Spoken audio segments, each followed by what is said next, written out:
ইসমাইল রে, আমি তো তোর একটু পরে সবাই দিব বাবা, তুই তো আল্লাহর কাছে চলে যাবি।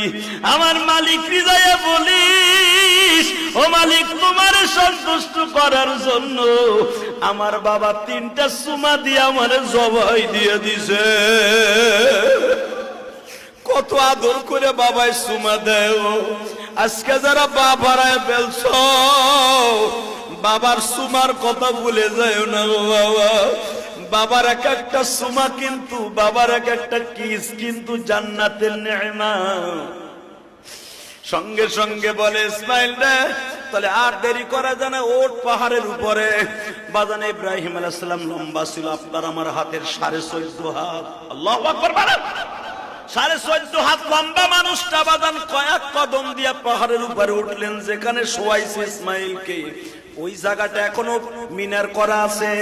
ইসমাইল যখন শোয়া দিবে, মাজার থেকে বাজান বেড়ায় 22-23 হাত লম্বা একটা 22-23 হাত লম্বা একটা রশি, চামড়ার সোবলা দিয়া বানানো বাবা রশি, মাজার থেকে ইসমাইল খুলতাছে ইব্রাহিম। ইসমাইল বলে বাবা রশি দিয়ে কি হবে? বাবা আমি তোরে বাইন্ধালাম। ইসমাইল বলে বাবা ঠিক কথাই কইছেন, এই রশিটা লাগবে। এ আমার যুবক ভাইরা, ইসমাইলের গাড়িতে জান্নাতে যাইতেছে আসছে ভাই।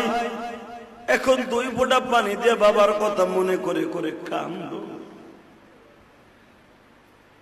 যখন বললেন বাবা আমার জবাই দেওয়ার আগে মাত্র 3টা কথা তোমার মনে রাখতে হবে।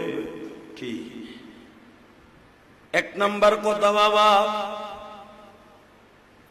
তুমি আমারে জবাই দেওয়ার আগে এই জামাটা খুলে ফেলবা। কেন? ভিতরে যে গেঞ্জিটা সেটাই যথেষ্ট। কেন?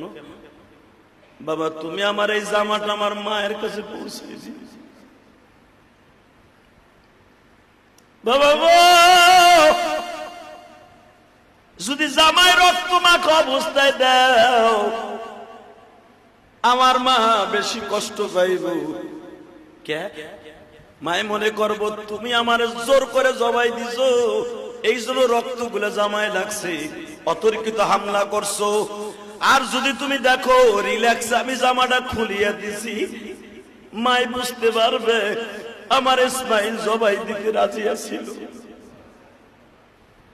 বাবা এই জামাটা কেন আমার মার কাছে দিবা জানো? মা না তোমারে উঠাই দেওয়ার আগে বলছিল 12 বছর পর্যন্ত আমার ইসমাইলের বুকে ছাড়া আমি